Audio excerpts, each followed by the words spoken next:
एक इंटरव्यू कर लेते हैं। स्वागत है सर जी आपका। बहुत बहुत धन्यवाद।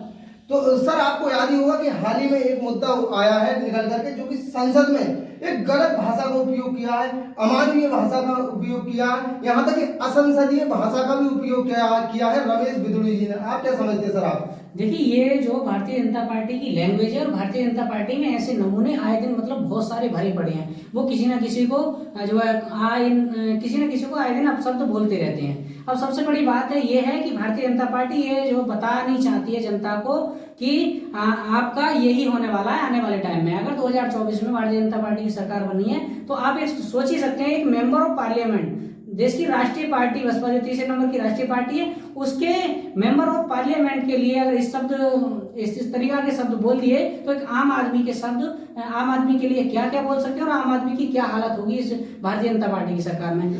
जी सर, मैं यहाँ पे एक चीज और जानना चाहूंगा। जो संसद में बैन कर दिए गए हैं, जैसे मजहब से ताल्लुक रखने वाले शब्द, जो अजीबा और आतंकवादी वगैरह इस तरीके के कुछ अजीब शब्द बोले गए, क्या आपको नहीं लगता कि उन्होंने संसद के बारे में भी नहीं पढ़ा होगा विदुषी जी ने? बिल्कुल सही बात है। उनको ये नियम ही नहीं पता कि संसद के नियम क्या होते हैं। उन्होंने, मैं नहीं बोलना चाहता, मुल्ले बोला, कटमुल्ले बोला, आतंकवादी। अरे तुम कहाँ के जो देशभक्त हो भाई? तुम खाली धर्म पर राजनीति करने वाले लोग हो। दूसरों को क्या आप बताइए कि आज़ादी जब 15 अगस्त 1947 को आज़ादी मिली तो क्या उस आज़ादी में मुसलमानों ने अपना जो है जीवन नहीं दिया था? क्या उन्होंने अपना जो है बलिदान नहीं दिया था क्या? जी सर, एक चीज और है, जैसे मुझे ऐसा लगा जैसे पूरी डिबेट के दौरान कि ये तो गांव की चौपाल से नीचे की बात हो रही है, संसद में हो रही है बात, ये पार्लियामेंट में खड़े हैं, पार्लियामेंट में इस तरह की भाषा।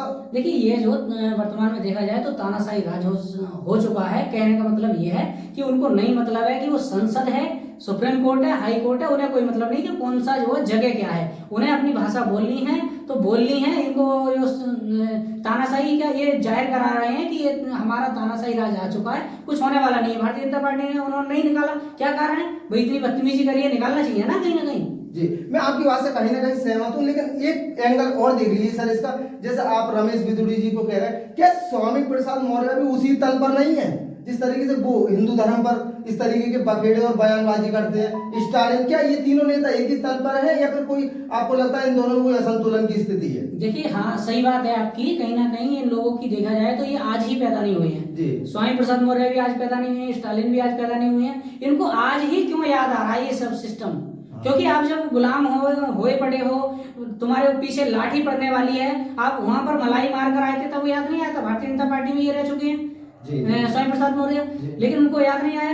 कहीं ना कहीं देखने वाली बात यह है कि जो राजनीति खत्म हो चुकी है तो इनको अपनी राजनीति उभारने के लिए ये ऐसे शब्द को उपयोग कर लेते हैं और राजनीतिक चर्चाओं के लिए होता है। इसे सर एक चीज और देखें, दलितों के कोण की तरफ से देख लेते हैं। जैसे मायावती जी ने कहा है कि ये जो बयान दिया वो हालांकि निंदनीय है बहुत ज्यादा, और इसके खिलाफ बीजेपी को कड़े से कड़ा सख्त कदम उठाना चाहिए। तो आपको क्या लगता है, ओम बिरला जी को लेना चाहिए कदम या बीजेपी पार्टी को लेना चाहिए? सबसे पहले तो भारतीय जनता पार्टी को लेना चाहिए। देखा, जैसे आपको मैं बता दूं, बसपा में अगर कोई भी ऐसा व्यक्ति हो या वो थोड़ा से भी किसी को अपशब्द बोल दे तो उसको मिनट नहीं लगता है निकालने में। बहन जी को ये नहीं होता है कि घाटा होगा इससे नफा होगा।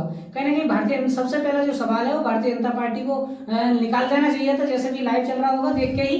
और जो अध्यक्ष हैं ओम बिरला जी, उनको भी कहीं ना कहीं एक्शन लेना चाहिए, लेकिन कहीं से कोई एक्शन नहीं है। तो आप जाहिर हो सकता है कि ये जो है तानाशाही राज चल रहा है। और वैसे देखा जाए तो करीब करीब कई नेताओं का आ चुका है, लेकिन चंद्रशेखर आजाद जी का इस पर कोई ट्वीट नहीं। हालांकि वो मुसलमानों की बहुत ज्यादा बात करते हैं, दलितों की बहुत ज्यादा बात करते हैं।